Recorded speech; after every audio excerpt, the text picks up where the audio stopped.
Nobody does it, Bennett. Yes, I've gone and said it. Movies and games, some things that are lame. Nobody does it, Bennett. Worst to the worst, right on. Is this the worst thing that I've ever seen? Worst to the worst, oh yeah. I feel so dirty that I'll never be clean. Worst of the worst. Hello, and welcome to Nobody Does It, Bennett. Worst of the worst for the movie Batman and Robin. I am your host, the Greg Bennett Experience, and joining me for this one is the intro voice himself, Matt. How are you tonight? Good. How are you doing? I'm good. Whenever we talk Batman, I try and fit Batman where I can in any movie I'm in. And this one, I have to because it's Batman and Robin. So are you excited to be going through Batman and Robin yourself, man? Oh, it's going to be great. I'm excited to see what you know of it as well. Yep. With your vast experience and knowledge of Batman. Usually in Worst of the Worst, we go through the movie, but we don't act out the scenes like we do for Movie Review Universe. Because Batman and Robin has so many lines we want to do, we are doing a special Movie Review Universe type of episode. So sit back and relax and listen as we act out a ton of scenes with a mixture of different character voices. Matt, what are your experiences of Batman? All the animated stuff. I love Batman, to be fair. He's a great hero in the way, and he's got a great backstory for me. Christian Bale's probably one of my favourite Batmans, just based on the whole, you're watching him break his back and climb out of that hole and become Batman again, in a way. Yeah, Batman's great. Yeah, I think the Christian Bale one is the one that kind of anchors Bruce Wayne and Batman together so well. Like, you watch Bruce Wayne when he's training, and you can see how he becomes Batman. Rather, every other version of Batman that's pretty much been, he's already established as Batman, and you kind of like, he's Batman. He doesn't seem like he's Batman outside the cowl. Like, even Keaton, he's good as Bruce Wayne. Yeah, he is. But he's great as Batman. But Christian Bale's really good at both. He is, actually. So he's the most complete, I think, out of all. I don't like Christian Bale as a person, but he's a great actor. Yeah. I'm a huge Batman fan myself. I actually have a Batman shrine in my living room. Actually, as we're recording this, there's actually a big Batman shrine looking at us. It's hard not to look at, to be fair. There's more that you look at, the more you look at it. There's a few Ninja Turtles there too, but I couldn't find room for them. But it's the movie 1990 ones. They're so good, the Jim Henson ones. So I class them as kind of Batman. New York City, Gotham City, same thing. My favourite Batman being Kevin Conroy, and my favourite live-action Batman being Michael Keaton. Michael Keaton actually told them to remove lines from his scripts because he says Batman doesn't need to talk. When Batman shows up, his presence is something you feel. He doesn't need to say anything. And he's right. Yeah, he is right, actually. I like that. He shows up and his stares. You know, and you've watched Batman 89 or Batman Returns. He does a lot of staring and not so much talking. He does. He kind of, yeah. He is that guy that's the Batman. We covered Batman 1989 in my very first podcast for the show. So now we're going to cover the fourth one in the series. We'll cover Forever and Returns at some stage, but we go straight up to the end. So I love going through all the different versions of Batman media as well, and I have seen most of them, including pretty much all the DC animated films. Those animated films that come out, been coming out now for the last 10, 15 years. Some really, really good ones in those. Have you seen that Japanese one? The anime one. I've watched about half an hour of it, but it wasn't for me. It's different. It's very different. Like Dark Knight Returns Part 1 and Part 2 is really good. Yeah. Batman, Superman, Public Enemies. Superman's framed for killing Metallo. Oh, that's a different approach. Yeah, so they're on the run. Let's go to the Rotten Tomato scores, shall we, for Batman and Robin? Obviously, let's say Batman and Robin is the fourth film in the 80s/90s series. It was started by Tim Burton in Batman 1989 and continued on with Burton in Batman Returns in 1992. Then Joel Schumacher took over when McDonald's got upset that Batman Returns wasn't for kids and they were selling Happy Meal toys. So they pretty much, I'm sure they had some sort of sway in the studios actually changing where they wanted to go. Because Tim Burton actually showed up and was telling them what he was going to do for Batman Forever, which at that time was going to be called Batman Continues.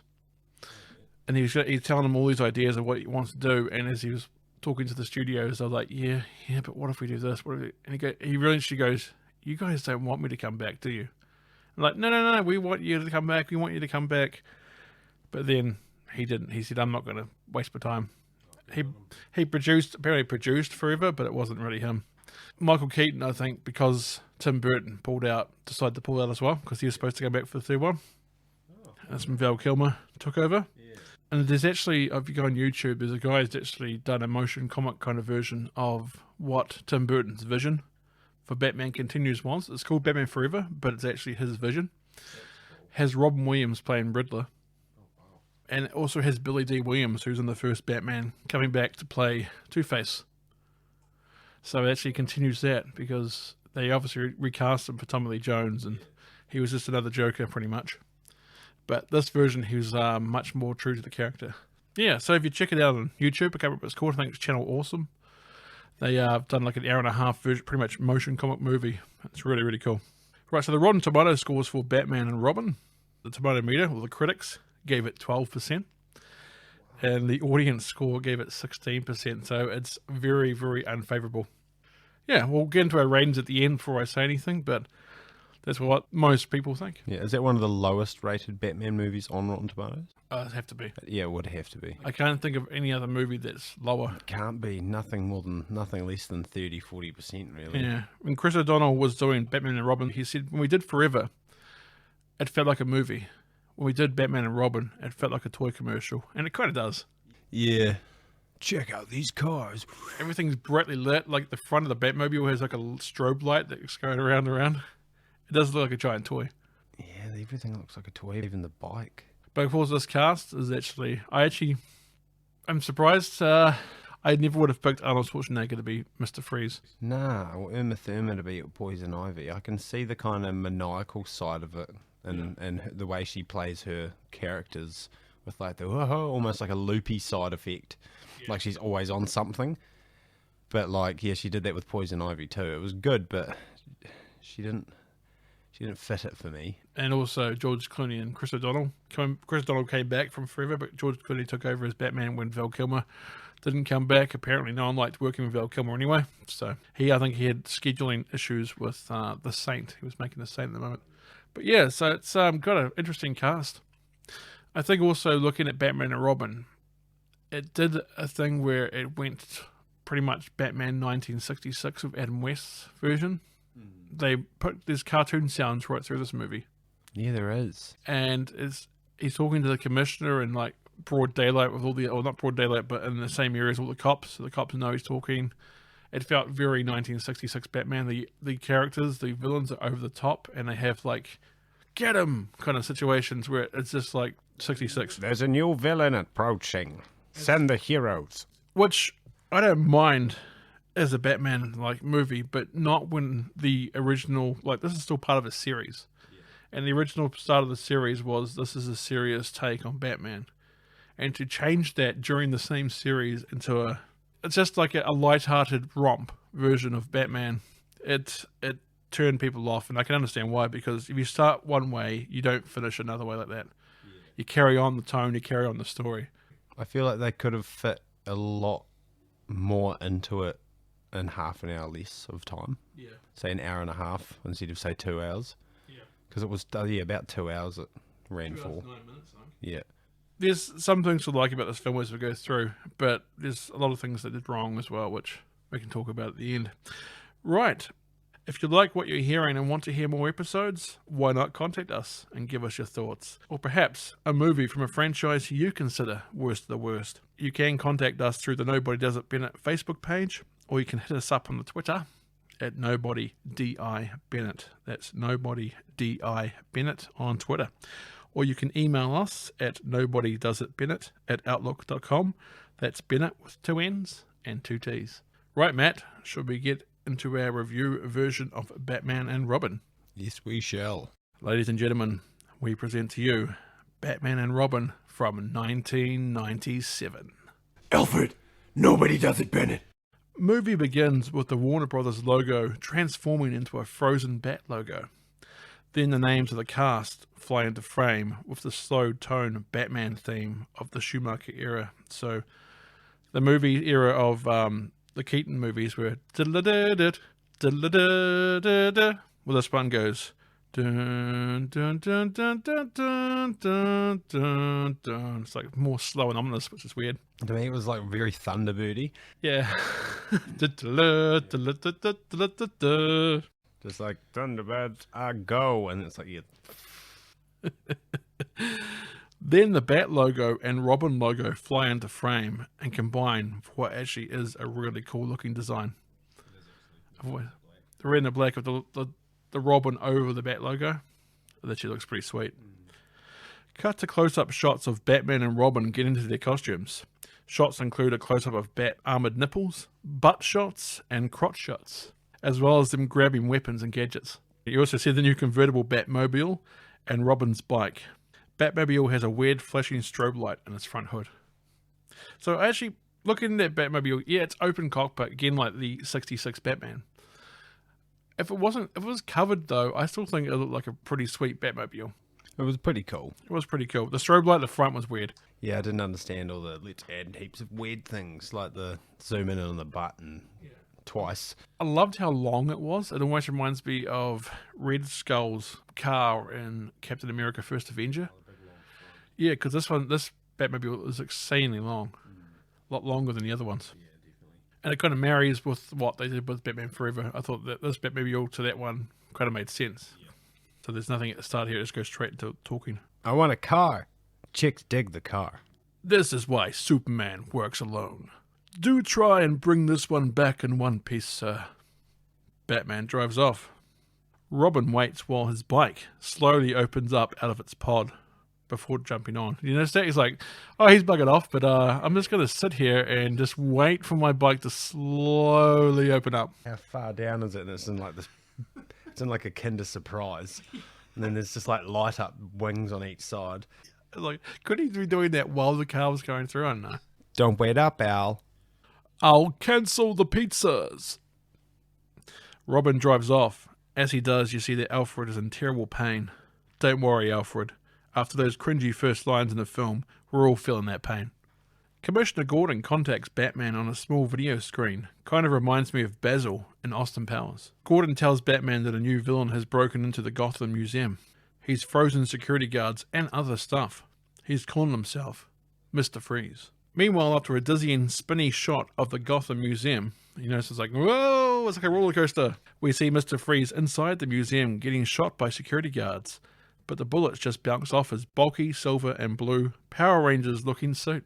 Mr. Freeze just, well, freezes them with his giant freeze gun. Freeze's hockey player lackeys, but he's got luckiest grab. Freeze's hockey player luckiest grab. Thank you, Microsoft Word. Freeze's ice hockey players lackeys grab a security guard. The Iceman cometh. Please have mercy. He's like a horse. Mercy. I'm afraid that my condition has left me cold to your pleas of mercy. Freeze freezes the security guard. Mr. Freeze then shoots out a display case to grab a diamond. In this universe, there's only one absolute. Everything freezes. Batman then drops in from the roof, smashing the glass ceiling window. Batman lands on top of a dinosaur. Hi, Freeze. I'm Batman. Clooney doesn't even disguise his voice at all. Again, another Adam West trope. Batman then surfs down the dinosaur while Mr. Freeze shoots his freeze gun. Batman knocks the diamond out of Freeze's hands. Batman and Freeze have a small mini-fight. You're not sending me to the cooler. Robin then crashes through on his bike. The hole in the wall is somehow in the shape of Robin's logo, which makes no physical sense. Unless he's got like an Aegis, invisible Aegis that's the shape of the wings that, yeah. Yeah. It's like, yeah, like a cartoon, isn't it? Robin then slips on the ice and knocks some Vaseline in the air. Whoops, some vase, I'm supposed to say. What are you doing, Robin? Robin then slips on the ice and knocks some vases in the air. Batman catches the vase while also managing to send Freeze's gun up high on the dinosaur. Nice catch. You break it, you buy it. Does that include the roof window you smashed, Batman? Who knows? Mr. Freeze sends his ice hockey thugs after Batman and Robin. They all have a fight on the ice. Batman and Robin have ice skates built into their boots. Robin plays ice hockey with the thugs. The diamond is the puck. Batman talks to Robin. You get the ice. I'll get the Iceman. Oh, so he's going to go after Val Kilmer again, the Iceman from Top Gun. Yeah, the Iceman. Get him. That's a reunion. Iceman. This whole action sequence just reeks of the Adam West Batman style. It was good stuff in 1966, but not for a 90s franchise that was supposed to be more serious. I feel like they also let Arnold write his own lines. I think it's actually because you watch the 1966 Batman and a lot of the villains punned. Yeah. A lot of their stuff was just puns. Yeah, they did. So again, it's another 1966 thing that built into a movie series that didn't necessarily go that way, but they made it. Yeah, there's one where Adam West and Robin, they fall into garbage in the old one. Yeah. And he's like, we seem to be in a pickle, Dick, or whatever he says. And then, Penguin or someone turns up and he just goes, nah, basically, and it's just like something about being a pile of trash. Like to Batman, and he's just like, oof. Freeze throws the security guard high into the air to dislodge his freeze gun. When the guard comes back down, you can just hear a nasty thud behind Mr. Freeze. Robin manages to get the diamond, but Freeze is still rotting around. What killed the dinosaurs? The Ice Age. Freeze starts shooting the large dinosaur with his freeze gun, causing the dinosaur to collapse. It weirdly makes dinosaur sounds as it's crashing down. Yeah, like when it's just like cracking and its shoulder breaks and it just like collapses into the wall and its head goes. But yeah, you can see its metal frame underneath it, but it's like, we're going to put noise in it. It's like on those animal videos. Sometimes there's Nat Geo animal videos and there'll be a spider running through the forest like it's catching its prey, and they'll put like high-pitched pig squeals in the background, and I'm like, it's a spider. It doesn't make any noise, and they're like and the same with like fish people who are doing like fish shows, and they're like, they was trying to catch the marlin but it wouldn't let go, and in the water it's like making like like quite aggressive growling noises, and I'm like, okay. That's not how it sounds. Robin gets distracted and loses the diamond again. The thugs shoot it around a bit before heading the diamond to Mr. Freeze. Mr. Freeze drives off in a spiked Freeze rocket. Batman jumps into the rocket with Mr. Freeze, but it was a trap. Robin jumps onto the outside of the rocket using some sort of hand-gripped gadget. The rocket blasts high into the sky. Batman starts to climb the rocket to go after Freeze. Mr. Freeze uses his freeze gun so he can completely freeze Batman, right? Nope, he just freezes his hands a little, holding Batman in place. He uses this massive, like you can see it completely cover the screen, and then there's only a little bit of his hands are covered. That's what I thought. I was like, at least he's gonna cover him so it's just his head out. Yeah. No, he's got little hand holes too, so he's like, ha ha. So if he wants to, he can just pull his hands out of the hand holes. Even missed his fingers. Yeah. It was very weird. Watch the numbers, Batman, for they are the harbingers of your doom. Can you feel it coming? The icy cold of space. Ha ha! At 30,000 feet, your heart will freeze and beat no more. Robin climbs the outside of the rocket. After you're frozen, your icy tomb will plummet back to Gotham. Freeze, you're mad. This capsule explodes, it'll slaughter thousands. Freeze well. Freeze pops out the escape door, narrowly missing Robin. Freeze then glides away using wings built into his suit. Yeah, that's ridiculous. I completely forgot that was the thing. The wings? Yeah, just it's like, oh, he's a psychopath. He has everything built into him. He's like, first he's set up knowingly on a car with a rocket built into it, perfectly trapped Batman in it, and then shot it into the space. Yeah, it doesn't help the Power Ranger thing because he looks like a different coloured Goldar from Power Rangers now. So Robin saves Batman. Who invited you? I was just hanging around. I thought you were going to stay in the museum, round up some thugs. How about nice to see you? Glad you're here to save my life. Robin unfreezes Batman's hands. Batman plants a bomb on the rocket as he needs to stop it landing in Gotham. Batman then blows the emergency hatches. Watch the first step. Surf's up. Batman and Robin air surf the hatch doors while the rocket explodes in the background. Somehow they catch up with Freeze. Yeah, who's miles away. Miles by this point. absolutely you can't even see him. All you can see is a light blue over the lights of the city. Is what all you'd be able to see. But there's like, there he is. Right there. They catch up with Freeze, who jumped out of the rocket ages ago. Batman jumps on Freeze midair, dislodging the diamond. Robin grabs the diamond and starts to skate off rooftops. Cowabunga! Freeze detaches his wings, leaving Batman spinning in the air. Robin and Freeze are racing to the ground. Mr. Freeze using the blast of his freeze gun to slow down his momentum. That's actually quite a cool scene where he's actually using the gun to slow down his momentum.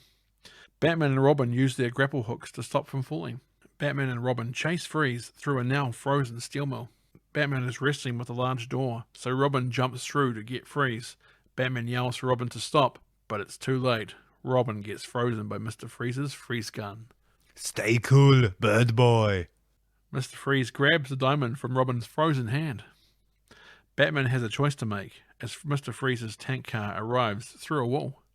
Can you be cold, Batman? You have 11 minutes to thaw the bird. What will you do? Chase the villain or save the boy? Ha! Your emotions make you weak. That's why this day's mine. Ha! I'll kill you next time. Batman picks up frozen Robin. He looks like a giant Christmas ornament. Batman finds a pool of water and heats it with a gadget to thaw Robin. Did we get him? Batman looks pissed. I don't know why I'm talking like a 14-year-old Robin. Wait, his immaturity. Yeah, he calls him Dick. Cut to a comically evil-looking rundown castle in a jungle somewhere. Looks like some kind of Master of the Universe. And why was Wayne funding that place? Yeah. It has evil everywhere around it. Literally. So dumb. Pamela Isley is in her lab trying to create animal-plant crossbreeding. She is trying to help plants fight back against the ravages of man. Apparently her colleague, or boss, I can't really tell, Dr. Woodrow, keeps taking her venom samples for his own experiments. Pamela is not allowed into Dr. Woodrow's lab, but the screaming from his subjects finally intrigues Pamela enough to investigate. Dr. Woodrow uses a serial murderer as a subject and Pamela's venom to create Bane. Not the Bane from the comics who was smart and calculating and who once broke Batman's back. Nope, this version is a zombie-like creature who obeys commands given to him. Bomb. Bomb. I was just like, okay, yes, you're planting bomb. I think I gave him one line in this whole thing because I was like, this is such disrespect to the character. Yeah.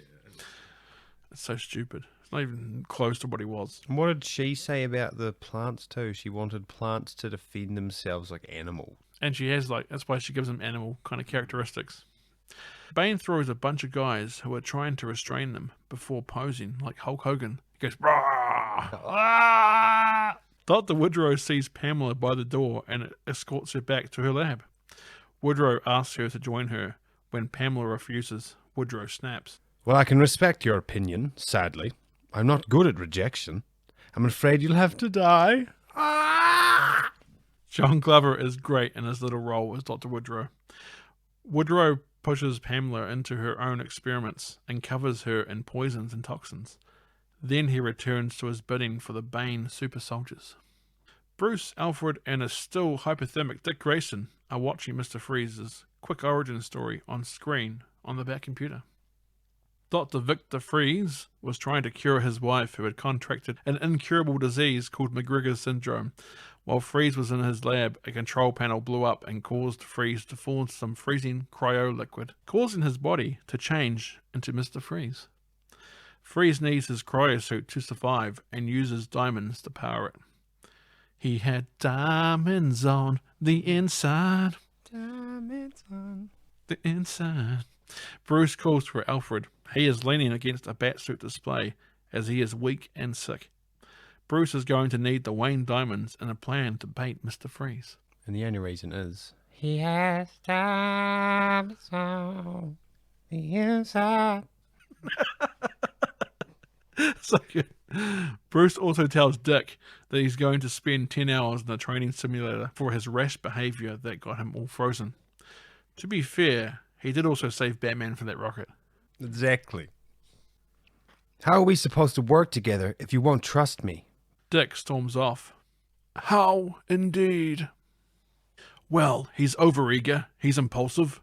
I can't trust him not to get hurt. Perhaps the truth is you don't really trust anyone, sir. Now don't tell me you're on his side again. Despite all your talents, you're still just a novice in the ways of family. Master Dick follows the same star as you, but he gets there by his own course. You must learn to trust him, for that is the nature of family. I trust you, Alfred. But I shan't be here forever. Good night, Master Bruce. Good night, Alfred.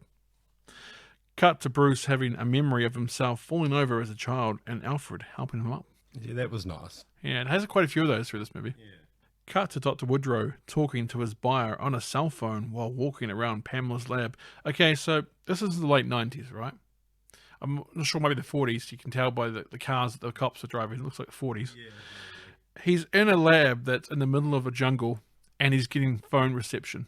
Yep. Full power, like everything he needs. It's because Wayne Corp's funding it, so there you go. No money's bad. All of a sudden, the room starts to shake. Pamela rises from the ground. Dr. Isley? Pamela? You look great, especially for a dead woman. Hello, Jason. I think I've got a change of heart. Oh, quite literally. Me? The animal plant toxins have had a rather unique effect on me. They replaced my blood with aloe, my skin with chlorophyll, and filled my lips. Pamela grabs Woodrow by the face and kisses him. With venom. Oh, and Jason? One other thing. I probably should have mentioned this earlier. I'm poison. Pamela pushes the dying Woodrow down by the face. Pamela starts walking around the lab, smashing things, while saying how she now fights for nature. All very dramatic, like she's doing a stage show. Yeah, it is actually. Like a burlesque almost. Yeah, and she's just talking to herself, so I don't know why. Pamela starts to burn the lab down. She's about to throw a glass science beaker when she notices the company name on the outside. Wayne Enterprises. Insert random shot of Bane flexing. Notice that? Like, he's not in the room. It just has a shot of him flexing. Yeah, it just has him like... It's like they forgot to explain how Poison Ivy and Bane teamed up. So they just inserted a shot of him and had Ivy talk like he's nearby. Yeah, no context at all. He's just there, just another wrestling shot. Ivy and Bane have a plane to catch. I do like the raunchy jazz music that seems to play when Poison Ivy speaks. Let's reverse back a little for a moment. When Pamela first rises, she explains her blood is aloe, skin chlorophyll, and lips with venom. How does she know this? Did the plants tell her?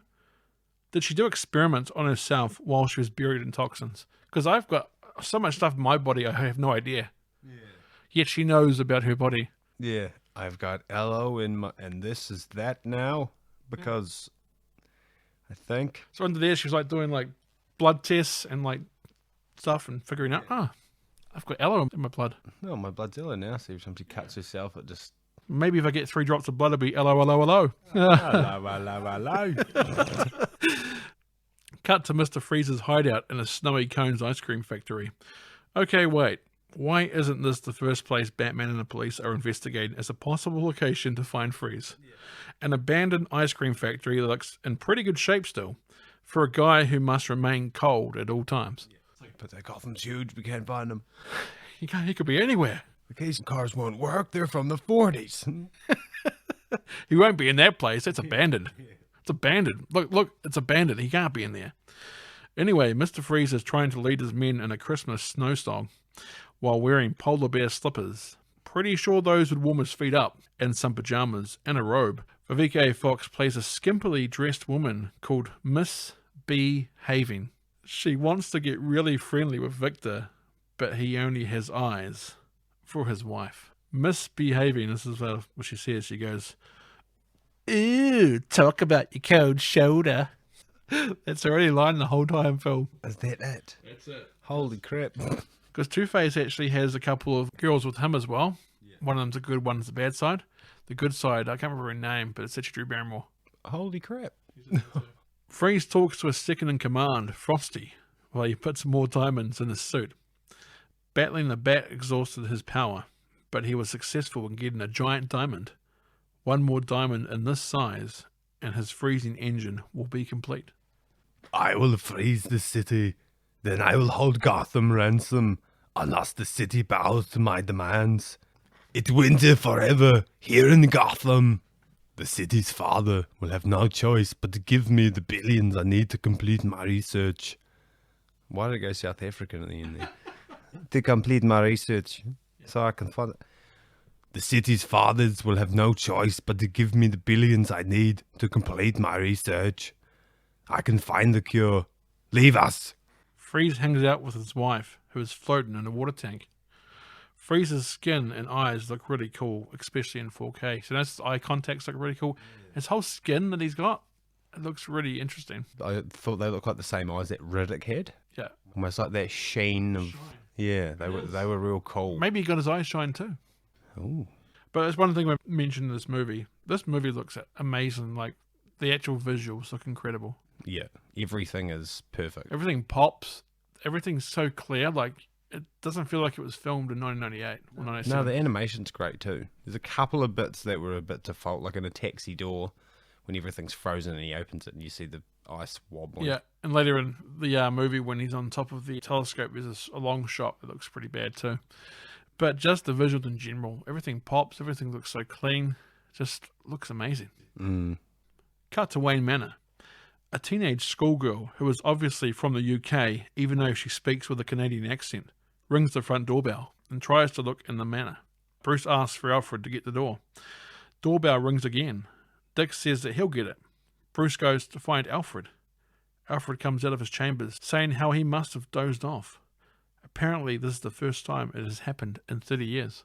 Schoolgirl starts to try and see inside the manor through a window above the door. Dick comes to the door. God.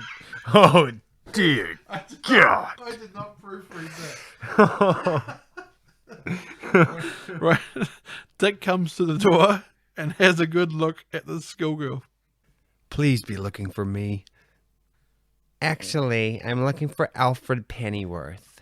Barbara sees Alfred. Uncle Alfred, Uncle Alfred. Oh my God. Oh, my dear, my dear. What a most wonderful surprise. How in the world did you manage to come all the way here from England? Oh, my dear, you are so kind to your old uncle. England. England, yep. You came all the way from England. That's one of her passwords she types in later too. Margaret. Peg. Wayne. England. You came from England, like London, or just one place? Canadian, eh? Dick whispering to Bruce. Uncle? Bruce seems to have no idea. Well, he's Batman, so he should have. Batman. How did he not know this about the guy who's literally raised him since his parents died? Yeah. They should have a bond like... He's the world's greatest detective, and he couldn't figure out that Alfred was paying for another person his whole entire life. Yeah, he's the real Batman. He's in disguise. Barbara is the daughter of my dear, sweet sister Margaret. Both my parents were killed in a car accident 5 years ago. Uncle Alfred has been supporting me since. You have? Secrets, Al? Secrets are a virtual prerequisite in this house. Don't you think so, sir? I want a break from... Oxbridge Academy, Alfred's alma mater. The new computer science division. How did you know? It says so on the patch on your sweater. Ooh, what is it? It's beautiful. You can say that again. It's a competition racer. I've been fixing it up. Oh, really? Maybe I'll show you how to ride it sometime. You certainly will not. Don't worry, Uncle Alfred. I'm terrified of these things. Barbara, I hope you'll stay with us. Oh, but sir, Oh, I don't know. All this luxury really isn't my style, but, yeah, I'd love to. Then it's settled. Oh, but sir, we do get so busy round here. Oh, don't be silly, Alfred. After all, she's family. Now that the scene is over, I will say this as most Batman fans would say. Why did they change Barbara's character from being Commissioner Gordon's daughter to Alfred's niece? In all the other versions, Commissioner Gordon has a daughter called Barbara Gordon, and she's the one that it becomes Batgirl, and it makes sense. She's the daughter of a cop. Yeah. She kind of has been around this whole entire life, and her computer skills come into effect that she helps Batman out when she notices, because obviously she can get hold of the police lines because she's her daughter of the commissioner. Yeah. So I think she starts figuring out where Batman's going and tries to help him out, and that's pretty much how it starts. 100%. Being Alfred's niece is weird. And later on, Alfred's got a brother who's also a butler. Is their whole entire that's what I thought. I was family? just like, oh my god, it's just a family of butlers. Yeah. We've been doing this for the Wayne family. It's weird. It's like we've been brought up to be butlers. But yeah, it's weird, and I don't know why they did it. Why they make her from England when she has a Canadian accent? It was weird. They couldn't play that. I'm guessing because they've made Commissioner Gordon such a bumbling fool in this that they couldn't have him as daughter. I'll talk about that later as well. You can have kids. Cut to nighttime at Wayne Manor. Alfred is on his computer when Barbara enters his room. Alfred is looking to track down his brother Wilfred. He's the first butler to the Maharaja in India, but he's part of what is known as a floating court. It travels through India. Wilfred is very hard to find. Barbara tells Alfred to go to bed, then exits the room. When she makes her way down the hall, she removes her robe to reveal that she is wearing a motorcycle outfit underneath. Barbara grabs her jacket and takes a motorbike from Bruce's garage. Cut to morning. Poison Ivy has arrived in Gotham in a very flash car, maybe a Jag or perhaps a Bentley. I don't know. Were they even real cars? So I keep trying to look at them, and I was just like, there's 4 different parts of a car in that. Maybe they couldn't get the rights for it. Maybe. You're not having any cars. Your universe is a shambles. Make it yourself. You can have no car, but you can also have every car. Yeah, there you go. Bane is driving the car. Ivy puts on a wig and heads to the Gotham Observatory. Cut to a shot of the Gotham Observatory. Love the architecture in this city. Must have cost a packet though. The Gotham Observatory is a building that's been held up by a giant statue. Literally a giant hand. Yeah, he's like holding up in his hands. Yeah, like he's holding up a trophy or something. There will be this. It's great engineering marvel. How do we get into it? We'll make the statue first. His dick will be in the elevator. Yeah. Meep. 10th floor. Bruce is donating the most advanced telescope to Gotham Observatory. Gossip Gertie, a reporter played by Bob Kane's wife, is god-awful. She's just like nails on a chalkboard when she speaks. Bruce Wayne! I'm like, ugh. It's like Janice from Friends. Yeah. Tell us, Bruce, are you going to marry this random person that you've got as a girlfriend in this and does nothing? Oh, yes. And there's people like that in real life. Yeah, it's shame. She's annoying. Supermodel Elle Macpherson plays Bruce's girlfriend, Julie Madison. Seems like a really pointless character who has nothing to do with the plot. At least Vicky Vale and Dr. Meridian Chase, who was played by Nicole Kidman in Batman Forever, had more to do with the plot in their movies. Julie Madison just chews scenery. She doesn't do anything. No, that's mad. It's like, does he have to have a girlfriend? And it's weird that he has a girlfriend now, because later on when he has the plot where he kind of is attracted to Poison Ivy, it makes him look like a scumbag. Yeah. You're not wrong. It's like, is that what they were going for? Let's make Bruce Wayne look like a cheater. Satellites are used to bounce a signal back to the telescope. Apparently you can see any image on Earth from this telescope. Maybe. I don't know, really. Just explain to them, like, science. Science. Dr. Pamela Isley talks to Bruce about Wayne Enterprises' project in South America. Bruce explains how he cut the funding to the project due to a conflict of ideologies on account of Dr. Woodrow being a lunatic. Pamela has a plan that Wayne Enterprises could establish that can immediately cease all actions that toxify the environment. Bruce tells Pamela that her intentions are noble, but no diesel fuel for heat, no coolants to preserve food. Millions of people would die of cold and hunger alone.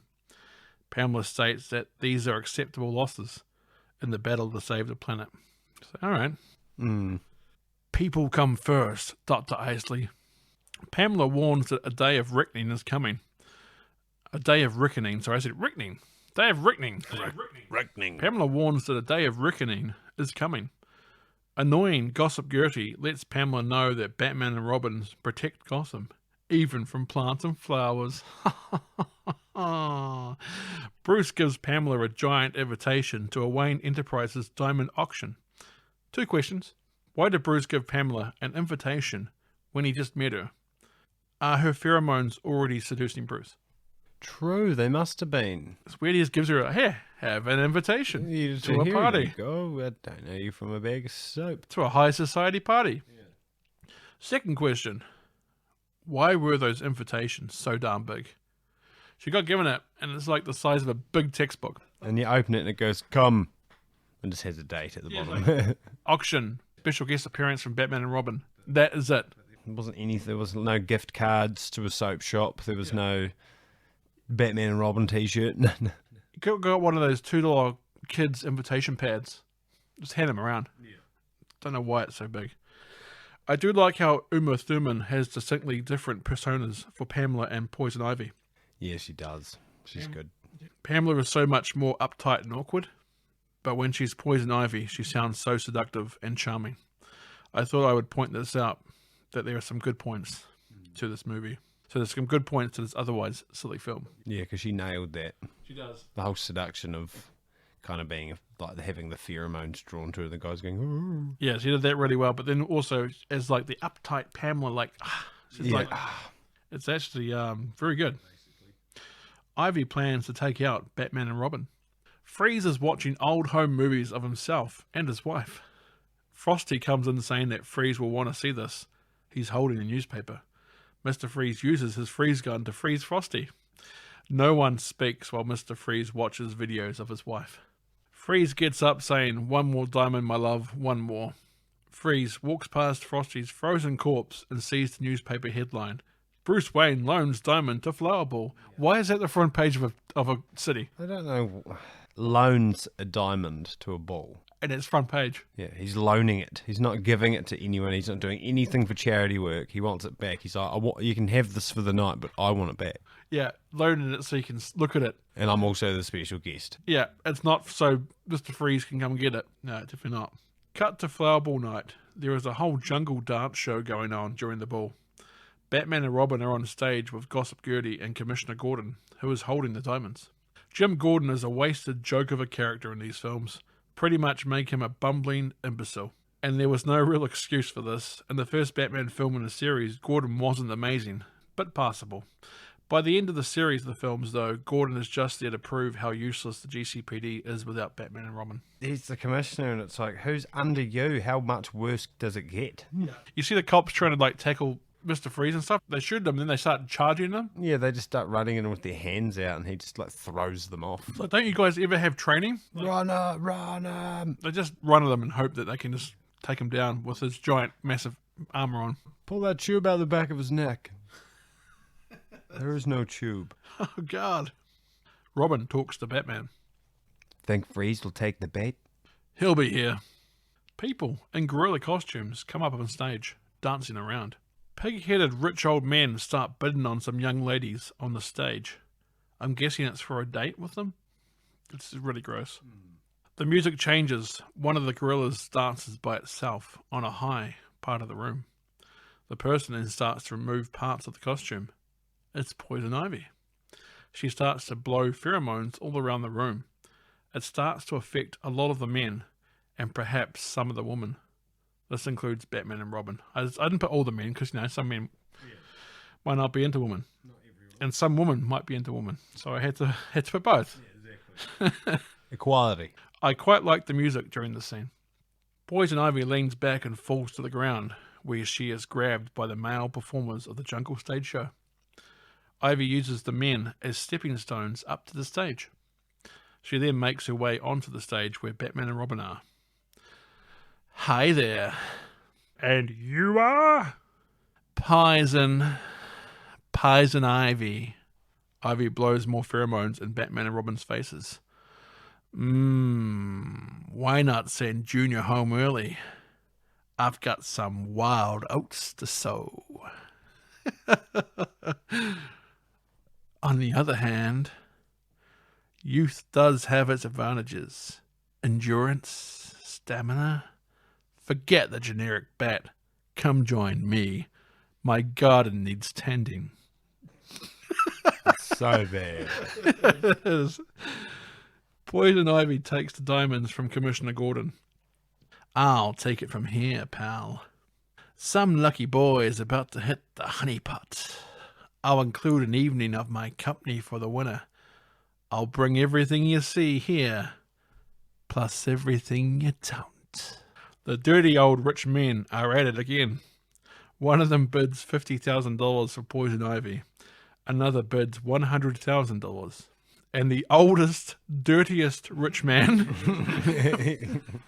bids $500,000. Filth. Absolute filth. Then Batman speaks.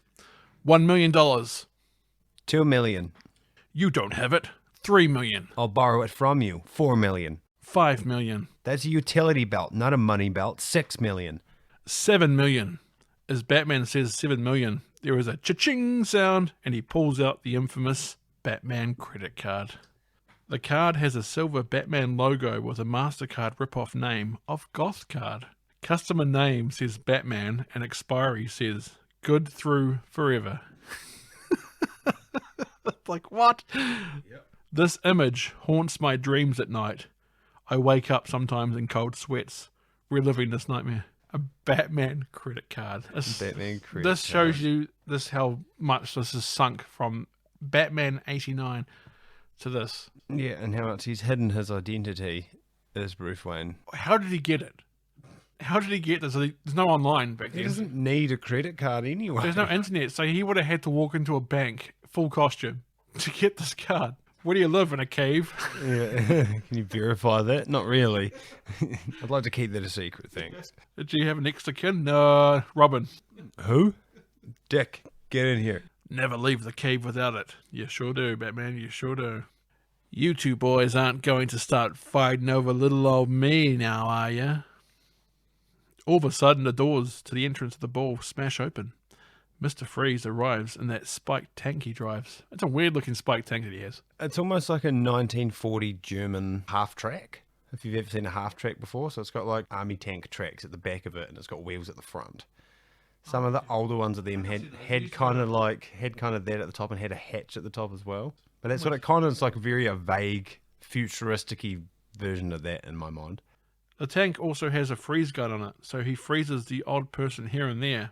I do like the freeze effect in this movie. Most of it looks good. Some of it kind of looks like plastic. But some of it looks really good. Freeze stands up out of the tank. All right, everyone. Chill, chill, chill. Batman uses a gadget to knock Freeze's gun out of his hand. Can't he just get back at the tank and use the freeze gun? He's like, oh no, get my gun. It's like, just get back in the tank, you're fine. With your triple-sized gun. Yeah. Batman and Robin fight Freeze's goons. One of the goons gets knocked over when Robin frisbees a disc-like object at him. There is a comical slipping sound. I shudder when I hear it. It's pretty bad. It is. Robin then goes, yeah. It's like, why are you so happy with doing this? You're Robin. You do way more impressive stuff on a nightly basis. But no, he threw a disc at someone. Yes. Freeze throws cops around, then swings on stage with a jungle vine. Well, look at you. Let me guess. Plant girl. Vine lady, huh? Hand over the diamond, garden girl, or I'll turn you into mulch. Poison Ivy blows pheromones into Mr. Freeze's face. Pheromone dust. Designed to heat a man's blood. It doesn't work on the cold-hearted. Now, if you please. Ivy leans forward so Freeze can take the diamonds. If you insist. Clever little Clover. Ah, that's my exit cue. Thanks. Cool party. Batman and Robin continue to fight. Freeze leaves in a spiked tank. Call me at the party, Rector. Coming soon to Movie Review Universe. Batman and Robin go after Freeze. Robin is reluctant to leave Poison Ivy. Commissioner Gordon tells Poison Ivy that she just met one of the most sinister men in Gotham. That's not a man. That is a god. Enough monkey business. We've got work to do. Monkey work. So dumb. Oh, poor Bane. He's so much smarter than that. So much smarter. Look, He's in front of us here. he's got his cowl. He's got Batman's cowl. We've got a statue of Bane. Look, he's eyeing up Superman here at the time. But it's just after he's broken Batman's bat. He's got his bat. Batman's back. He's actually got his cowl there. You see batarangs where Batman's trying to throw batarangs at him? Oh, God, there's two. It's like a damn zombie in this. Freeze and his goon cars drive through frozen statues while trying to escape Batman and Robin, who are in pursuit with the Batmobile and the Red Bird. And their sticky tires. Robin's bike, socks over shoes. Anti-gravity. Batman tells Robin to pull back as he won't make the jump. Robin says he can make it. Batman tells him to pull back again, but Robin doesn't listen. So Batman pushes a button that disables the engine in Robin's bike. Robin almost slides off the edge of the statue, and he yells at the Batmobile as it jumps over him. So he disables his bike in the middle of a statue. He almost falls off the edge. Yeah, almost kills him. It's like, don't worry, I'll just die then, shall I? I've had enough of you, Robin. I don't want you to actually show me up, so I'm going to cut your engine. You may or may not die. Yeah. Good luck to you. You'll figure it out. You're a trapeze artist. As the Batmobile is jumping through the air, Mr. Freeze uses the tank's freeze gun to freeze the Batmobile. Batman ejects out of the frozen Batmobile. Freeze thinks he's got Batman until he sees Batman gliding in and smashing through his windscreen. Batman captures Freeze. The Batman with Mr. Freeze on the ground looks creepy as. It does look creepy. His eyes look like they're open. Oh, Black eyes. He's like dead black eyes. It's like, But you see no action to the scene after he smashes through the windshield? He's just all of a sudden got him and he's just posing above him. Yeah, that's it. It's like, did you miss a scene? Yeah, what happened after that? And they're like, no, we'll just cut it. We've already got 2 hours. We can't keep adding more. Batman brings the Batmobile back to the Batcave. How it's not totally destroyed by being frozen is beyond me. Robin tells Batman how he could have made that jump. Robin talks about how Batman needs to trust him. Batman says how Robin's mind was too fixated on Poison Ivy. Robin says that Bat can't stand that she picked him over Batman. Batman tells Robin that if he wants to live in this house and continue to be on his team, he must abide by his rules. This is no partnership. You're never going to trust me. Meanwhile, Alfred is creating an audio message for his brother Wilfred. Alfred prays this message will reach him, as they have very little time.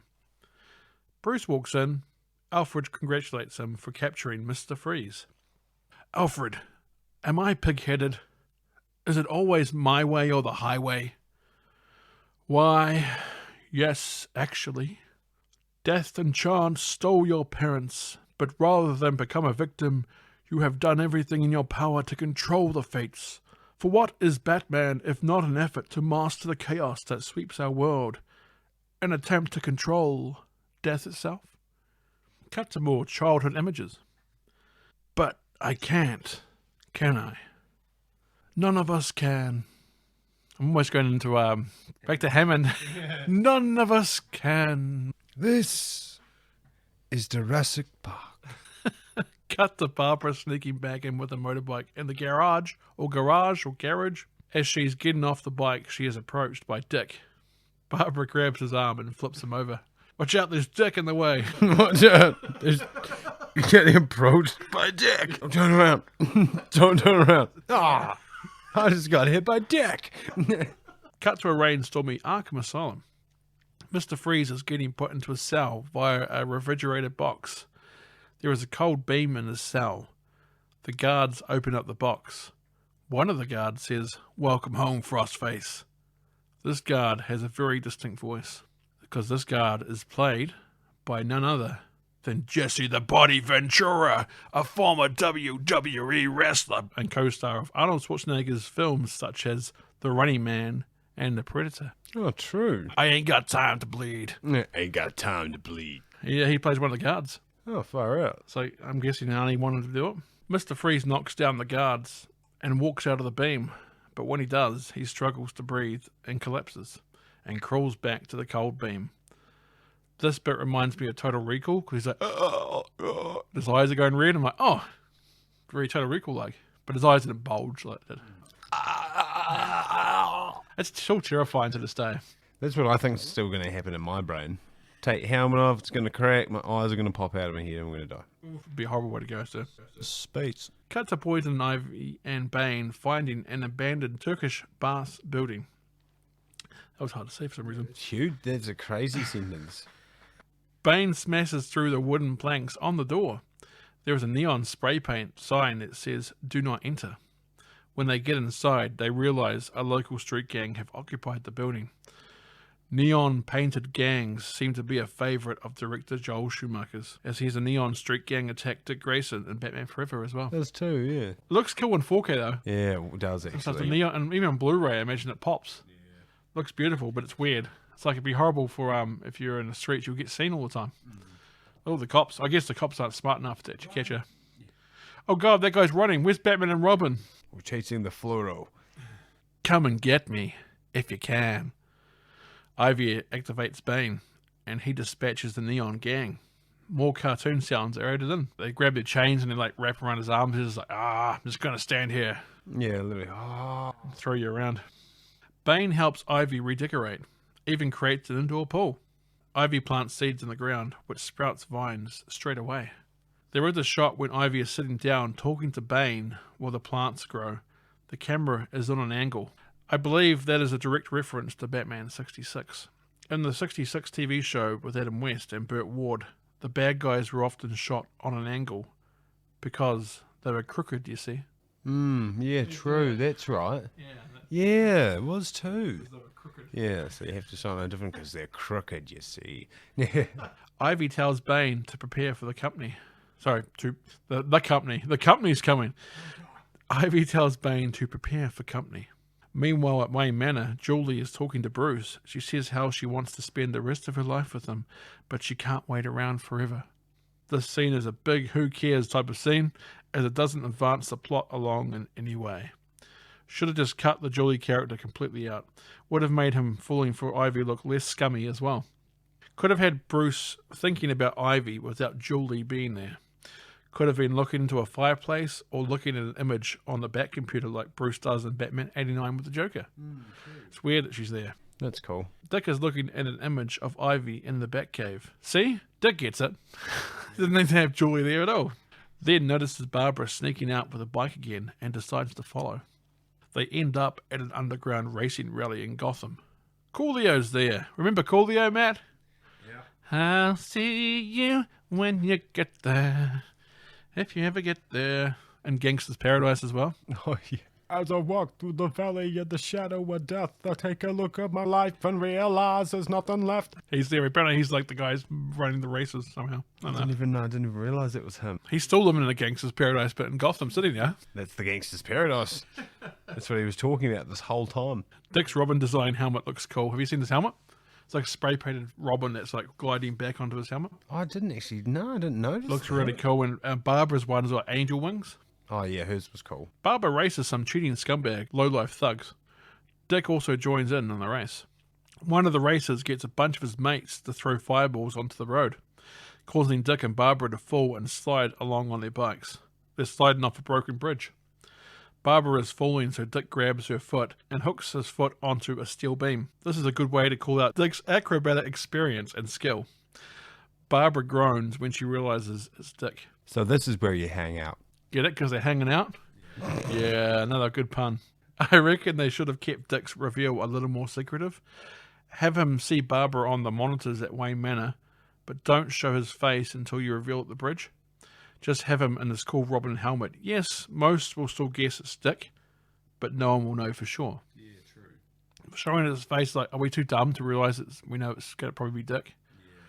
They don't know Dick, do they? They don't know Dick. Barbara and Dick talk back at Wayne Manor, bonding over the death of their parents. Ah, hooray. And nice. What a good story. What a way to bond. Barbara says how she got kicked out of Oxbridge for street racing. Barbara has been getting money from street racing so that she can pay Alfred back for supporting her. She wants to take him away from the dismal life of servitude. Alfred and Bruce are like family. Paying someone to prepare your meals, do your laundry, clean your dishes, you call that family? Alfred's happy. Happy? You honestly don't know, do you? How he's hiding the pain all the time? Alfred's sick. Barbara walks off. Alfred's not sick. He's dying. Dying? Why didn't he tell us? You know Alfred. He'll never say anything, but I can tell. I can't believe it. I know. Cut to Arkham Asylum. This time it's not raining.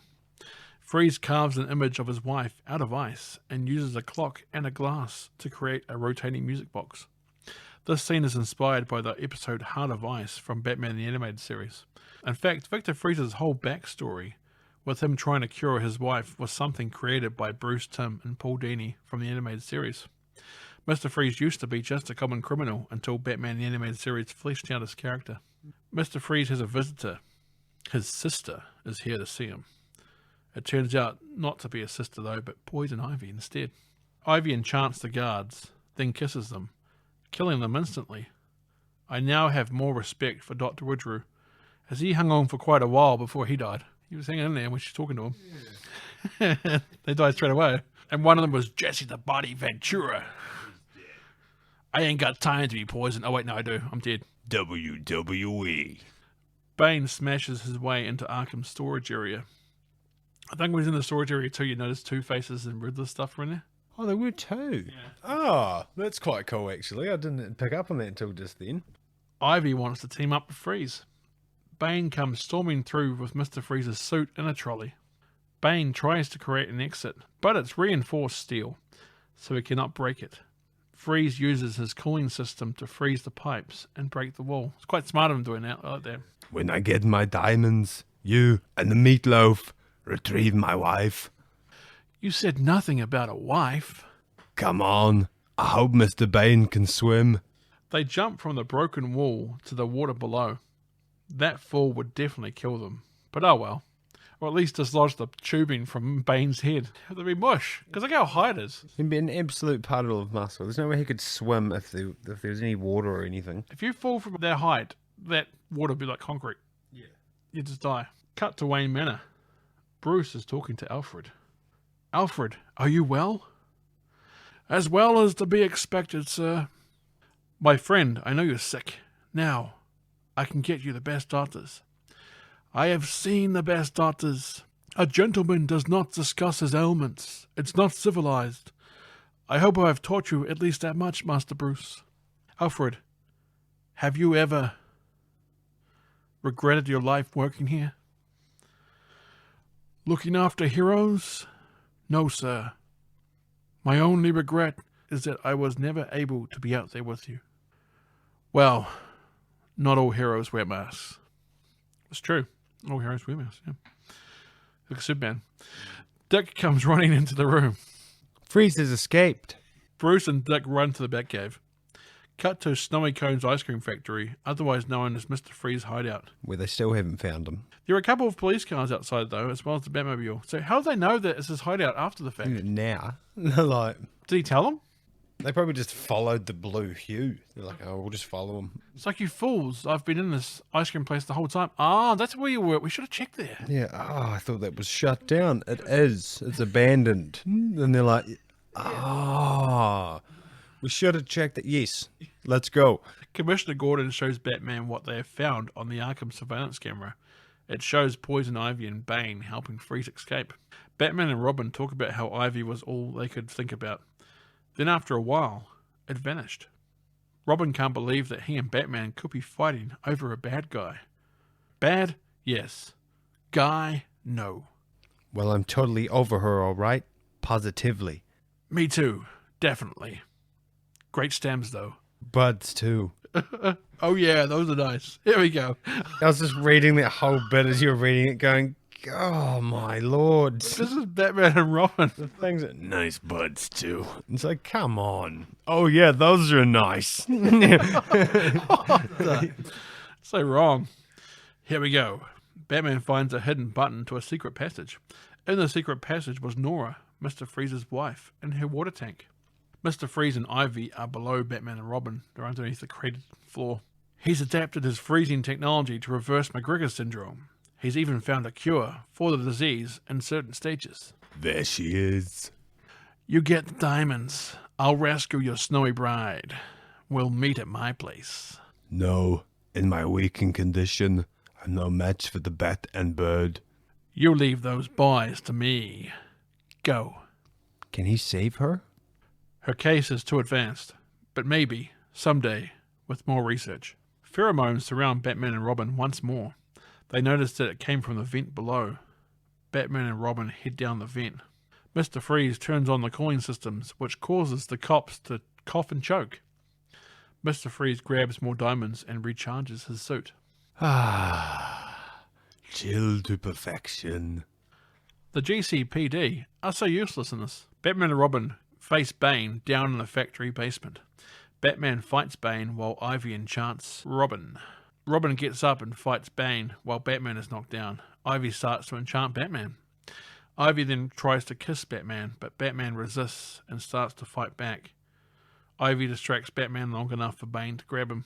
Commissioner Gordon manages to turn off the cooling system. The other cops instantly get back to their feet and start running around. Okay, so no effects from your lungs almost freezing? Alright, cool. Mr. Freeze kicks a whole bunch of cops back down the stairs when they run up to him. Yeah, get out of here. They're like, I've got the high ground, Anakin. Don't try it. And they just... All fall down. What idiots. Like bumbling fools. Freeze takes a gadget with him as he escapes. Ivy goes back after Robin, trying to get him to leave Batman, and tries to kiss Robin. Batman tells Robin to stop. He believes Ivy's lips are poison. Robin doesn't believe him. Robin starts pushing Batman, and then has a swing at him. Batman flips Robin into a pool of ice cream. So they still have ice cream in this abandoned factory. It must be so old. Unless he's just making it because he loves himself some ice cream. Because he has everything cold, maybe everything's just ice cream all the time. Bane and Ivy escape. Batman tries to help Robin out of the ice cream. Robin shakes off Batman and tells him that Ivy was right. He doesn't need Batman. He's going solo. This bit annoys me. I'm going to go on a bit of a rant here about it too. Commissioner Gordon comes in yelling, "What happened? How did they get away?" I'm like, shut up, Gordon, you oaf. He's done nothing. You're lucky you have someone like Batman to help you. Don't get angry at him because you can't do your job that you're getting paid for without him. Literally, though. Yeah, he gets angry. Why did they get away? Like, Why did you get away? So you're not even doing your job. you just had 5 cops run up the stairs and fall down the stairs. Shut up. How'd they get away? Ivy heads back up to where Nora Fries' tank is and kicks the tank power cable. I've never been good with competition. Who needs a frigid wife anyway? Cut to Poison Ivy's hideout in the Turkish bath. Ivy walks in to see that Mr. Freeze has cooled off a portion of the place. Make yourself right at home. Where's my wife? There was nothing I could do. Batman deactivated her. She's dead. You lie! Ivy hands Freeze Nora's necklace. Oh, no. Mr. Freeze sheds a tear, and when he does, it quickly freezes. Kinda cool. I'm sorry. Their bones will turn to ice. Their blood will freeze in my hands. Kill them, of course. But why stop there? Why should only Batman and Robin die, while the society that created them goes unpunished? Yes, if I must suffer, humanity will suffer with me. I shall repay them for sentencing me to a life without warmth of human comfort. I will blanket the city in endless winter. First Gotham, and then the world. Just what I had in mind. Everything's dead on Earth except us. A chance for Mother Nature to start again. Behold, the dawn of a new age. Bane gives Ivy a small-looking plant with snake fangs and a tongue. My mutant plants have the strength of the deadliest animals. Once you have frozen mankind, these babies will overrun the globe, and we shall rule them, for we will be the only 2 people left in the world. Yes, Adam and Evil. Yes. You distract the bat and bird while I prepare to freeze Gotham. Cut to Wayne Manor. Alfred is sick in bed. Doctor tells Dick and Barbara that it is stage 1 of McGregor syndrome. All the doctor can do is make him comfortable. Bruce is looking at Alfred from another doorway in a really flash-looking suit. Bruce and Dick talk. McGregor syndrome. That's what Freeze's wife had. Yes, Alfred's condition is less severe. Freeze's research said he had cured a case like Alfred's. It just doesn't say how. Well, I checked the medical database. No one else is even close. All right, I'm late for the dedication. Then I go after Ivy and Freeze, alone. Yeah, like hell you do. Dick, don't. Don't push me right now. Or what? No one can even capture Ivy but the big bad bat? Yeah, right. You just want it for yourself, don't you? Yes, I want her so badly I can taste it. That's the whole point. Look, you and I are perfect targets. She has done something to us. She has us fighting over her somehow. Look, here's what I know. She loves me and not you, and it's driving you crazy. That's why you stopped us from kissing, because if you can't have her, no one can. She's clouded your mind, and you're not thinking straight. Oh, but I am. The first time in a long time. Look, I want a robin signal in the sky, all right? I'm tired of living in your shadow. All that ends right now. Barbara apologizes to Alfred, says she was too late. Alfred says that Barbara must find his brother Wilfred and give him the CD-ROM that you most definitely will not look at. Alfred has duties that Wilfred must now fulfill. Only family can be trusted. What is it? It's a sacred trust of two good men, whom I have the honor of calling son. Take it to Wilfred, and I implore you, never open it. Cut to the Gotham Observatory. The new telescope has been unveiled. All of Gotham's high society seem to be there. Ivy is also there, undercover. She enchants Gordon into telling her where the bat signal is. He even gives her the key. Cut to Mr. Freeze preparing to start his plan. He monologues for a few minutes, then leaves. Cut to the bat signal. Ivy gets Bane to remove the bat signal. Cut to Barbara looking at the disc she swore she wouldn't look at. She starts to try and guess Alfred's password, because that's why he wanted you to look at it. That's why he didn't give you the password to this lady and told you not to ever look at it. Yeah, and give it to his brother. Can't be trusted. Bruce speaks to a weakened Alfred. Cut to more visions of young Bruce. I love you, old man. And I love you too. It's actually heartbreaking to see Michael go off like that. Barbara is still trying to guess the password. Then she guesses it. Peg. The name that Alfred had for his sister Margaret. He used to call her Peg. Access allowed. Access allowed. Yeah, the way I said it, access allowed. I was like, access denied. Access denied. Access allowed. It was like, you've done it. Yeah. How many chances did she get? Barbara is showing a whole bunch of Batman schematics, including the Batwing, Batboat, and others. At the end, there is a logo of Batman and Robin, which shines across Barbara's face like a superhero domino mask. Yeah, it is. It's like... Cut to Mr. Freeze driving his spiky tank. Seemed to get that fixed fast from when Batman smashed through it. Freeze looks up at the Gotham Observatory. He's going to use the telescope as a giant freezing gun. The Robin signal shines in the air. Batman asks Robin where he is going. Robin says, it's a Robin signal, not a bat signal. He's going. Bruce says that Ivy's name is Dr. Pamela Isley. Bruce saw her talking to Gordon. She must have grabbed his keys and changed the signal. Robin said she did it for him, for love. Bruce says she uses some sort of pheromone extract. Robin doesn't believe him. Bruce says, she wants to kill you, Dick.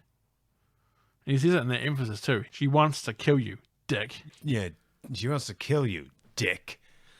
Like, why are you being such an idiot? You're obviously brainwashed. He's like, no, I'm in love. Dick still doesn't believe him. Bruce then said that being part of a team means sometimes counting on somebody else is the only way to win. Do you remember that? You weren't talking about being partners. You were talking about being a family. So I'm asking you, friend, partner, brother, will you trust me now? Robin sighs. Cut to Gotham Observatory. The two scientists at the gala before set all the crystals to the telescope in place. Mr. Freeze then walks in with Bane. Freeze freezes the scientists. And he's got the bit with Bane plants glowy ice-looking bombs, saying bomb as he goes. She's such an idiot. Bomb. Clink. Bomb. Clink. It's like, yes, well done. What have they done to feed him with so much venom? It's just taken over his entire brain. He's just a brute now. People go, oh, the Bane from Dark Knight Rises sounds like Sean Connery. At least he's smart, all right? Yeah. At least he's not a zombie. Yeah, he was great. Tonight, hell freezes over. Cut to Barbara in the Batcave. An Alfred alarm goes off. The Alfred simulation reminds me of the creepy video monitors in Back to the Future Part 2's 80s cafe. Really? Yeah, is that the bit where it's like in the video and he's like, and he kind of like stutters a couple times? Yeah. Program. And it's like, whoa, it sounds like the horrible, terrifying monitors in Back to the Future Part 2. You will buy the... Yeah, you will buy the... Yeah, welcome to the 80s cafe. Alfred has already made Batgirl outfits, because of course he has. He's been sick since she got here, but yeah, it's fine. And he doesn't make costumes. He doesn't make his bat suits. Batman usually makes his own bat suits. So that's weird. Time for another quick batsuit montage. No nipples on Batgirl's outfit though. But she does have heels on for some reason. Robin shows up at the Robin signal. It's at Poison Ivy's hideout. Robin goes inside. I do like how they've taken inspiration from Nightwing's outfit with Robin's design in this movie. Like Nightwing has blue that kind of goes over his sleeves like that. Oh yeah, he's got that red bit. It's kind of showing you that he's trying to, in this movie, they're kind of going with the Nightwing feel. That he wants to be his own hero. He almost was. That suit was so cool. It was a nice looking Oh, suit. that was so well done. All the suits look pretty good in this, to be fair. Apart from the nipples. Take off the nipples, the suit looks pretty good. No need for them. It'd be like Batman in all his costumes just having like nipples. Yeah, it's just weird. Maybe they should have like an earring, like a piercing on there too, just to bring me out more. Make it worse. Robin Chains that connect them both. bat chains. Let's have like bat logos hanging off them. Poison Ivy emerges from a giant flower. Robin goes up to her, saying awful plant puns as he goes along, like wanting her to turn over a new leaf. And when this is the one I actually really like. And when Robin asks Ivy for a sign, she says, "How about slippery when wet?" I'm like, that's actually quite good. Yeah. I like that. Robin asks to hear what the plan is, pretending to be head over heels. Ivy tells Robin when he promises to kiss her afterwards. Ivy's wearing red and not green in the scene, you notice that? I wonder if she did this to lure Robin more by Bane in his colours. Probably, actually. Everything's red. Yeah, she does too, doesn't she? And it just makes him like, Even the lighting when he's walking there is red. Not green at all, yeah. She's even done her hair up and those weird piggy bits with her eyes all properly done and red. Yeah, it was too. Yeah. Robin kisses Ivy. Bad luck, I'm afraid. Time to die, little Robin. I hate to disappoint you, but... Robin peels his top layer off his lips. Rubber lips are immune to your charms. Ivy pushes Robin into the pond. Ivy's vines attack him. Ivy starts to walk away when Batman appears. Ivy gets some other vines to rope him up. He just stands there while she ropes him up. Yeah, literally like, oh no. It's like, Batman, you should move. What are you doing? It's weird, just wait for it to happen. Ivy starts walking off again, when all of a sudden the glass on the roof shatters and Batgirl appears. You're about to become compost. Batgirl and Ivy fight. Robin continues to fight the underwater weeds, while Batman uses a bat gadget to start trimming some hedges. Yep, basically. Like a little saw, like a little pizza saw. Batgirl and Ivy continue to fight. As I told Lady Freeze when I pulled her plug, this is a one-woman show. Ivy pulls out the tiniest little knife you will ever see and checks herself out in it like a mirror before going to attack Batgirl. Batgirl kicks the knife out of her hand and kicks her all the way back to the large flower that for some reason now traps her in this time. After sitting in it this entire time and having Robin there, and it's like, ha ha, got you. She was like inside it too when Robin shows up. Yeah, Venus flytrap, and now it wants to eat her. It's like, oh. Batman meets Batgirl for the first time. And you are? Batgirl. That's not awfully PC. What about Batperson or Batwoman? Bruce, it's me, Barbara. I found the Batcave. We've got to get those locks changed. She knows who we are. Guess we'll just have to kill her. Yep. We'll kill her later. We've got work to do. It's like, are they going to kill her later? Yeah. Is that why there's no other sequel? Because Batman and Robin are in jail for murdering Barbara Gordon. Oh, sorry, Barbara Pennyworth. And Alfred walks out like, oh, hi guys. And they're like, oh, shit. We can't kill her. We killed her. That's right. Cut to a now frozen Gotham Observatory. Let's kick some ice. So bad. So bad. I love it. Mr. Freeze starts freezing Gotham with his big gun. Batman, Robin, and Batgirl show up with ice vehicles and wearing special ice suits. Yes, even Batgirl has an ice suit. Already. How many suits did Alfred make? They have less than 11 minutes to thaw the city. This might be controversial, but I actually quite like the silver and black designs of their suits. Actually, it looks really good. One of Freeze's thugs is driving the spiked tank. Batman uses a shield on his bat sled to deflect the cold beam back onto the spiked tank, causing the driver to bail out. That's right. I like that scene too, because almost like as soon as the reverse of it hits the tank, it just like gets blown backwards and just covered in ice, covered in snow, and the guy has to jump out of it. Oh, bailing out. Christian bailing. Freeze tells Bane to take the kids out, but leave him the bat. Batman, Robin, and Batgirl use their grapple guns to make their way up to the observatory. They reach the top, but don't see Mr. Freeze.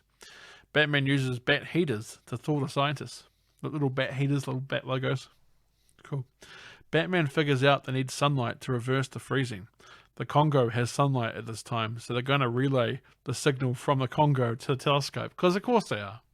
That's how science works. Batgirl and Robin start to thaw the targeting mirrors while Batman sets up the satellite relay. Mr. Freeze pops up in front of the glass sight of the telescope. Tonight's forecast. A freeze is coming. Mr. Freeze throws Batman down towards Batgirl and Robin.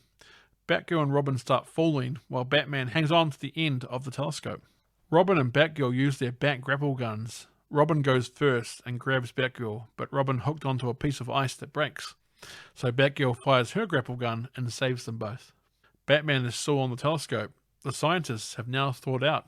Freeze starts smacking the telescope around, so the scientists jump onto it with Batman. Batman uses a bat rope to surprise Mr. Freeze. Robin and Batgirl get to the ledge only for Bane to grab them. Batman continues to fight Freeze. Bane is crushing Robin and Batgirl's throats, so they kick Bane's tube out of his head. This reverts Bane back down to a runty little weasel. I'm a little baby. Batman and Freeze continue to fight.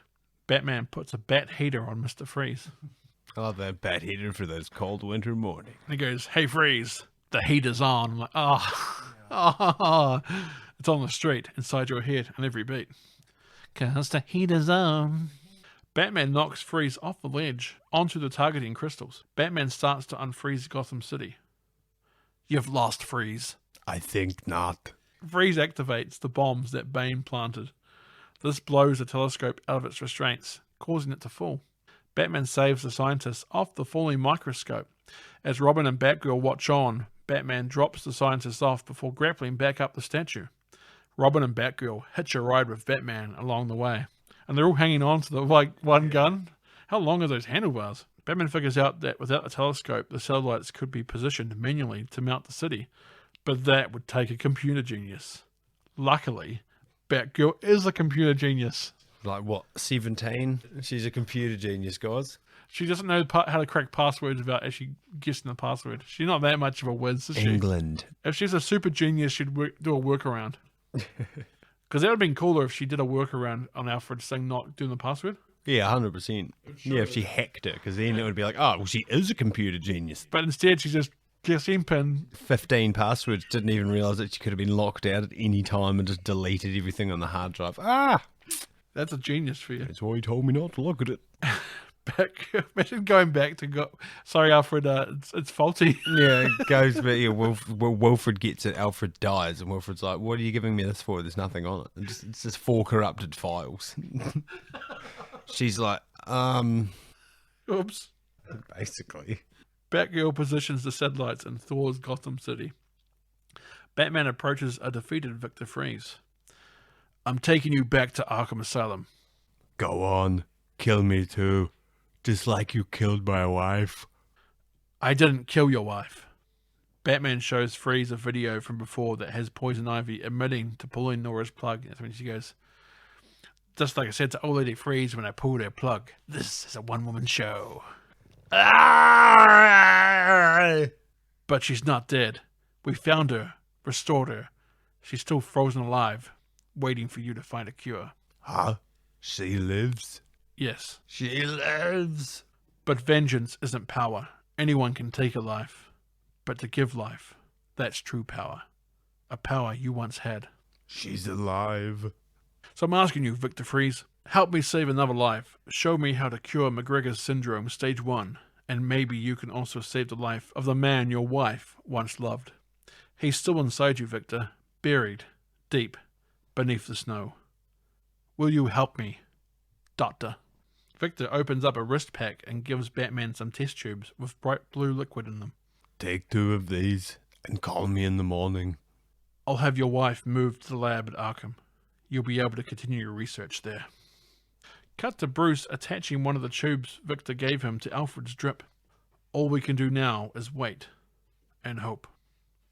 Cut to Arkham Asylum. Ivy is in a cell picking a flower, saying, he loves me not. He loves me not. Victor Freeze appears in Ivy's cell. Surprise. I am your new cellmate, and I've come to make your life a living hell. Prepare for a bitter harvest. Winter has come at last. Cut back to Wayne Manor in the morning. Barbara is sleeping on a couch. Dick is on another, while Bruce paces back and forth. Alfred shows up in the room. Alfred, are you rather disappointed at how poorly I have taught you proper housekeeping? And quite well, it seems. Thanks to you, son. Thanks to all of you. Well done, Bruce. You too. Well done. I got a question. When Batgirl and I fell off the telescope, why didn't you try and save us? It's the first time I've fallen, and you weren't there to catch me. I figured you could handle it. You know, Dick? Sometimes counting on somebody else is the only way to win. I'm like... No, I'm not going to do it like that, no. Excuse me, I believe I was the only one who kicked Ivy's botanical butt. Yeah, that was me. I did it all by myself. That was me. You are going back to school. Bruce, you're never going to win this argument. Bruce smiles. Partners? Partners. Partners. We're going to need a bigger cave. Cut to a shot of Batman, Robin, and Batgirl running towards the camera with a light behind them. End of movie going boom, ba, ba, ba, ba, ba, ba, ba, ba. This music just... It's weird. It's not as good as the original. Who did the music for it? It wasn't Alfred this time. It was another guy. No, it can't have been because it was completely different to every other... His name is Elliot Goldenthal. Elliot Goldenthal. Yeah, that's his name. It's the man who did it. Fair enough. He's to blame. No. Get him. It's his fault. Get him.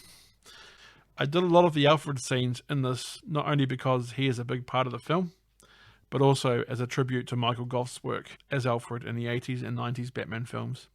He is truly an unsung hero in these films, and he still is, to this day, my favourite version of Alfred ever. Oh, really? He is. I was so good because he's not the first one because I watched the animated series first. Yeah. But I just like him because he's always got Batman's back.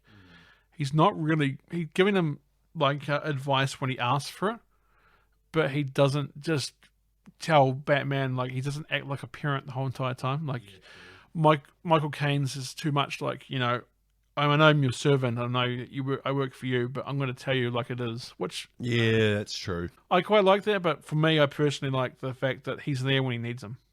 He's not going to get in the way if he doesn't, but if he's there, he'll be there for him. Yeah, I like that. In this movie, as much as there's weaknesses with the way they made this film, and Clooney as Batman was, I did like that they concentrated a lot more on Alfred. For the first time in the series, and showed you the respect that Bruce Wayne has for Alfred. He's not just a servant, he's family. And they use this a lot. Like in the first Batman 89, when Vicky Vale comes over for dinner, they end up having dinner with Alfred in the kitchen instead, and he tells all these stories about when Bruce was a kid. Oh. That scene is so good, and this movie kind of branches that out. It's just showing you that Alfred, who he was, and now looking back, Michael Gough obviously died about 12 or 15 years after this movie. But now I look back at it, it's just a good send-off for him. Yeah, damn right. I think he deserves that stuff. But R.I.P. Michael Gough. my Alfred. Right, Matt, now that we've gone through the Batman and Robin, let's go to our ratings. Ratings time. Brought to you by Nobody Does It Bennett. You want to know why nobody does it, Bennett? Right, Matt, let's go to the ratings. So, for how entertaining is the film? How much have you given it? I put a 4. Yeah. It's bloody entertaining. There's not much in it that is it's not boring at all. There's nothing in it that sends me off and goes, should we just put something else on? Like, there's just not at all. Like, I love, even though some of it is a bit ridiculous, that's what kind of keeps you going, oh yeah, awesome. I've also given this a 4. I think it's ridiculously entertaining, even though it's not really true to what the Batman series is, and it's what ultimately killed it. But you watch this, and I put it on, and it's just fun to watch. It might be bad, but it's fun. It's fun kind of Because bad. I actually put it on this morning and just kind of put it on the lounge while I was getting up and doing things. And Aiden came in and he goes, what the hell's this? One of my flatmates, he goes, what the hell is this? And I was just like, oh, it's the old Batman. He goes, when did they make this? And I was just like, yeah, it's like it's not a cult classic, but it's like people who haven't really seen the franchise might not have seen it before. Yeah, and people will go, oh, it's bad, don't watch it. It's like, watch it because it's bad. It's fun. Enjoy the ride. Right, so question 2, how intentional is the quality? I've given it a 3 out of 5 because I think it's actually quite tongue-in-cheek. Some of it's meant to be more serious and doesn't really pull it off. So I've given it a 3 out of 5. I gave it a 4 out of 5. 4 out of 5, yeah. Based on, for a 90s movie, awesome. Because they obviously are wires when they're doing jumps and stuff. And you can see that. You can see their torsos kind of bending in the middle. But it's like, that's still cool that they've still got, like the budget for it must have been massive. It was huge, eh?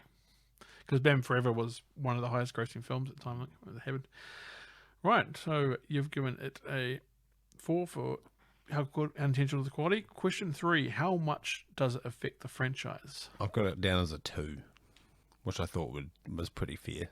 Because as you even brought to my attention too, with the backstories and a bit more things opening up from it, it's like, oh yeah, that does actually make a bit more sense now that you've said that. I have also given it a 2. The reason for it being, I think Batman Forever started the downfall, even though it was still very popular when it came out, because people saw Batman Returns and flocked to see Batman Forever, thinking, so it was a huge release, but critically it didn't get hugely, I don't think it was a huge success. So when they saw that, when they went to Batman and Robin, they already knew that the movie series was changing. And so when they saw Batman and Robin, it's like, oh, it's just more of the same. It's even more comical than the last one. So I don't think this is solely to blame for the downfall. That's why I give it 2, not 1. But I've also given it 2. Quality of casting, I've given this a 2 out of 5. Arnie's fun to watch. Uma Thurman's fun to watch, but they're ridiculous. George Clooney as Batman was... Ugh. Chris O'Donnell was trying his best. George Clooney wasn't even Batman, it was just George Clooney dressed up as Batman. Commissioner Gordon was a joke, yeah. Yeah. He wasn't even Batman, you're right. Yeah, he was just George Clooney being a sleaze. And just the same voice all the time. Michael Goff, I think, is the best part of this. Alicia Silverstone as a British... I think she's miscast. I don't think it's her fault. No, it's not her fault at all, but they could have at least put an accent on or tried something else. Yeah. So that's why I've given it a 2 out of 5. What have you given it, sir? I've given it a 3. 3? Love Arnold, love Irma, but Commissioner Gordon just made me a bit sad. And Bane was a bit sad. Alfred was good. Yeah, no, Alfred was one of the good ones. Bane was atrocious. I didn't even speak of Bane.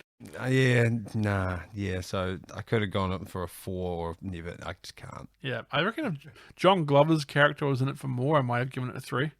Because like Dr. Woodrow he was ridiculous. That was a good character. That to me was like in that Hulk movie where he gets the big head, the scientist guy. Oh yeah, becomes leader. Yeah. I liked that. That was the whole mad scientist group, and he had kind of the same vibe going on there. He kind of did, yeah. Right, so question 5. Would you watch it again? What have you given it? A 4. Given it a 4? Yeah. I've also given it a 4. I think it's something that I could just pop on. If someone's like, you want to watch Batman and Robin? I'm like, heck yeah. Yeah, why not? Yeah. Quite often I watch that and Forever back to back. If you just want a movie night of just enjoying having a popcorn flick and just sitting down and not thinking about it, just put it in.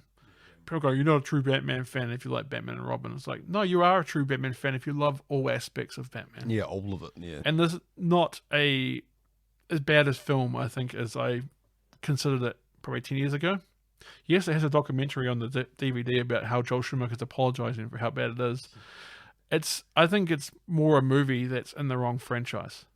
It shouldn't be in the serious Batman world. If they made like an Adam West style of Batman series of movies, like in the 90s, like that with Batman, but not the same universe, I think it could have worked a lot better because it does have a lot of that kind of Batman 66 feel to it. Yeah, it does. And obviously Joel Schumacher used that to actually his advantage. He had, like I said, the scene with Poison Ivy and making it look like a crooked. Having the sounds like it was a cartoon, having all the puns is very much a Batman 66. Yeah, it was. There was so many puns, but it was in such the wrong... It was just played wrong. And it's beautifully shot. Yeah. Like, I could watch this and I could watch this with the visuals. It's amazing. I say it's, again, controversial because there are parts of it that are kind of bad. But controversially, I don't think it's a bad film. I think it's a film in the wrong franchise. Yeah, 100%. And it's kind of turned itself into a cult classic in a way. Yeah, I like it. Bat credit card, though. Get that out of here. Surfing on pieces of door where you chase after Mr. Freeze. Get out of here. Yeah. It's not perfect, and obviously we've rated it that way, but I think a 4 is a fair assessment for watching it again. Right, sir. So I've given it 15, and you've given it... 17. 32. So you've given it 17 stars. I've given it 15 stars. Gives it a grand total of 32 out of 50 stars. For a worst of the worst movie, that is damn good. It is, actually. It's really well played. Like, if you go to the charts here. Let me go to the charts. On the charts this week. So the worst movie so far was Mortal Kombat Annihilation. So Mortal Kombat Annihilation, Matt, actually got 15.5 stars. 15.5 stars out of 50. Which compared to what we just did with 32 stars for Batman and 27 for Wolverine. Shows you just how bad Mortal Kombat Annihilation is. I don't think it's going to get beat. Batman and Robin certainly didn't. Yeah, so this was 32 out of 50. Mortal Kombat Annihilation is the worst film so far. That was really, really low. The second one is X-Men Origins Wolverine, which we gave it 27, I think, out of 50 stars. But this has gotten 32 out of 50. It's over 50%. Yeah. So now that we've said this, I can actually say now what I thought about the Rotten Tomato scores. They're really, really low for a movie that I think deserves more of a watch. I'm not saying this is in the right franchise. Obviously, that's why I've said it's not. But Batman and Robin is a movie that if you just want to have fun and watch a movie and not think, obviously better films, but this one's fun to watch. Give it a watch. If you haven't watched it in the last 10, 15 years, give it another watch. Yeah, 100%. Buy it. Like, it's coming out in Blu-ray and 4K now. Give it a watch on those because it looks amazing on those. It even looks great on Blu-ray, actually. Yeah. Mr. Freeze's suits, the environments of the city. Like, I remember when Robin comes and sees Poison Ivy. It's like red, kind of like neon everywhere. And the neon gang as well. Looks really cool. All those suits will be collectibles now. Yeah. They'll all be worth probably quite a bit too, because there won't be many of them. I think 32 out of 50, it's going to rate higher than some of the movies in the movie review universe. 32 stars out of 50, so... I thought that was pretty good, actually. Yeah, very good. Well done, Batman and Robin. If you like what you heard and want to hear more episodes, why not contact us and give us your thoughts? Or perhaps a movie from a franchise you consider worst of the worst. You can contact us through our Nobody Does It Bennett Facebook page, or you can hit us up on the Twitter at NobodyDIBennett. That's NobodyDIBennett on Twitter. Or you can email us at NobodyDoesItBennett@outlook.com. That's NobodyDoesItBennett@outlook.com. It's Bennett with 2 N's and 2 T's. Thank you, Matt, for joining me for this one. No problem. And thank you for listening. Just remember, some people might do it better, but nobody does it Bennett. All right, take care. It's the end of the show, and now it's time to go. Don't be sad, just be glad that nobody does it Bennett.